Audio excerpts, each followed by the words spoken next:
नमस्कार। झारखंड के नौजवान साथियों, मजदूर किसान भाइयों, बिहार प्रदेश से झारखंड को अलग हुए 20 साल गुजर गए। हमारे वीर सपूतों ने बिहार प्रदेश से झारखंड को अलग करने के लिए अनेक कुर्बानियाँ दिया, लंबे समय तक संघर्ष चला। 15 नवंबर 2000 को बिहार प्रदेश से झारखंड अलग हुआ। उद्देश्य यह था कि जब झारखंड बिहार प्रदेश से अलग होगा तो प्रत्येक झारखंडी की आर्थिक या सामाजिक स्थिति सुधर जाएगी, क्योंकि झारखंड में अपार खनिज संपदाएं और वन संपदाएं हैं, जिसका दोहन जब बिहार के साथ झारखंड था तो ऐसा मानना था कि झारखंड के जो संपदाएं हैं उसका दोहन करके बिहार अपने क्षेत्र में ले जाता है और झारखंड का विकास में नहीं लगाता है। लेकिन क्या 20 साल गुजर जाने के बाद भी झारखंड की स्थिति में सुधार हुई? बिल्कुल नहीं। अगर स्थिति में सुधार हो जाती तो झारखंडी लोग बड़ी संख्या में बाहर दिहाड़ी मजदूर करने के लिए पलायन नहीं करते। यहाँ के मजदूर, यहाँ के किसान की हालत इतनी खराब है जिसका शब्दों में कहा नहीं जा सकता है। बेरोजगारी चरम सीमा पे है, तो फिर क्या फ़ायदा हुआ? सवाल उठता है कि ऐसा है क्यों? इसके कई कारण हैं, जिसमें एक प्रमुख कारण है जिसके बारे में मैं आज बात करूंगा। वह है कि झारखंड प्रदेश में जो खनिज संपदाएं हैं उसका कच्चा माल के रूप में बाहर लूट करके हमारी नज़रों के सामने ले जाया जाता है। कोयला, ग्रेफाइट, बॉक्साइट, लोहा, अवरक, तांबा, इस तरह से बहुत सारे खनिज संपदाएं हैं जो हमारे नज़र के सामने लूट लिए जा रहे हैं। हम मुकदर्शक रहते हैं, क्योंकि ऐसी व्यवस्था अभी है, राजनीतिक व्यवस्था, जिसमें केंद्र और राज्य दोनों का भागीदारी है। केंद्र यहाँ का खनिज संपदा को लूट करके बाहर ले जाता है, राज्य को रॉयल्टी दे करके मूर्ख बनाता है। राज्य की सरकारें रॉयल्टी को विकास के नाम पे खर्च करते हैं, जिसमें राजनेता, ठेकेदार, बिचौलिए, दलालों के बीच बंदरबाट हो जाता है और विकास के नाम पर आम पब्लिक को फुट्टी कौड़ी भी नहीं मिलता है। यही कारण है कि न झारखंड में बढ़िया रोड है, न बढ़िया बिजली की व्यवस्था है, न फैक्ट्री है, न रोजगार है। तो अगर इस स्थिति में सुधार लाना है तो एक बार आर्थिक आज़ादी के लिए नौजवान साथियों, किसान मजदूरों को आंदोलन करना पड़ेगा, संघर्ष करना पड़ेगा। ये निश्चित है कि वर्तमान में चाहे जो भी राजनीतिक पार्टियां हैं, जो भी राजनेता हैं, जो भी राजनीतिक दल हैं, वे झारखंड में की स्थिति को सुधारने में कामयाब नहीं है और कामयाब होंगे भी नहीं। तो यह काम करना पड़ेगा नौजवान साथियों को, मजदूर किसान भाइयों को। जिस प्रकार बिहार प्रदेश से झारखंड को अलग करने के लिए संघर्ष करना पड़ा, आंदोलन किया गया, उसी तरह से एक बार झारखंड की जो संपदाएं हैं,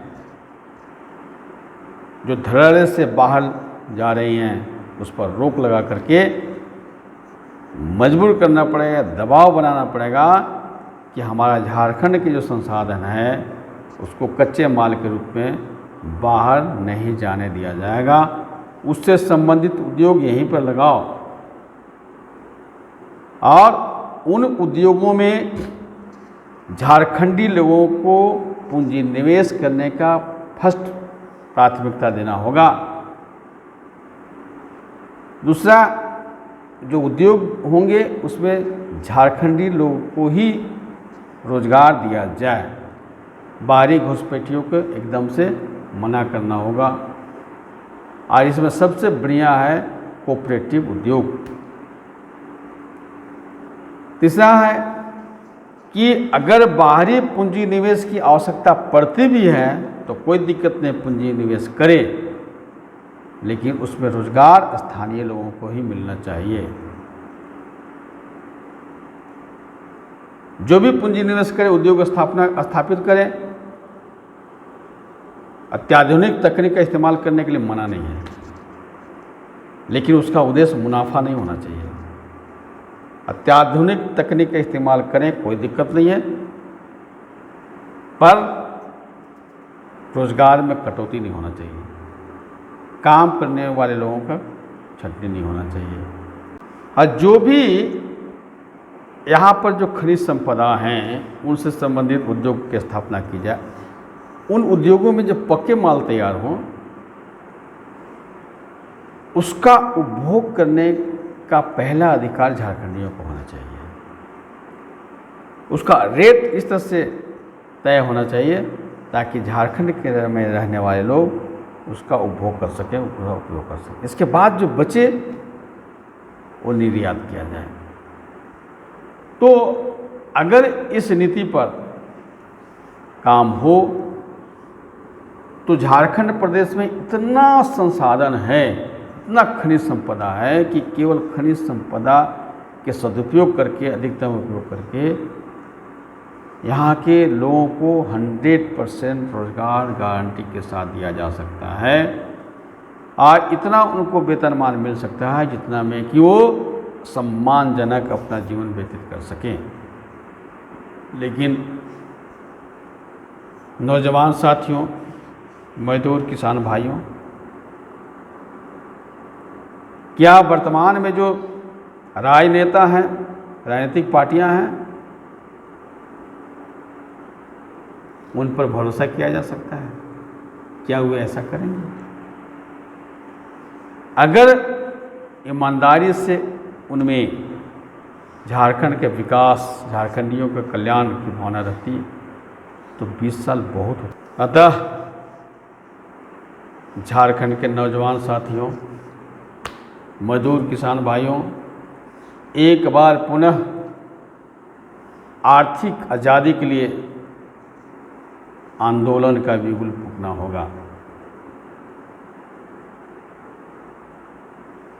यूनाइट होकर के झारखंड प्रदेश के जो धन संपदा हैं, खनिज संपदा, वन संपदा जो भी है, जो बाहर जा रहे हैं, उसको सख्ती से रोकना पड़ेगा। और इस आंदोलन के फलस्वरूप जो नया नेतृत्व सामने आएगा, जो निखर के आएंगे, उन्हीं के नेतृत्व में झारखंड का भला हो सकता है। नौजवान, छात्र, युवा, बेरोजगार साथियों, कब तक अन्याय और शोषण सहते रहोगे? अन्याय और शोषण सहना ये कायरता है, नपुंसकता है। नपुंसक और कायर बनकर जीने से बढ़िया है मर जाना। तो मित्रों, नौजवान साथियों, मजदूर किसान भाइयों, हक मांगने से नहीं मिलता, हक मांगने से नहीं मिलता, छीनना पड़ता है।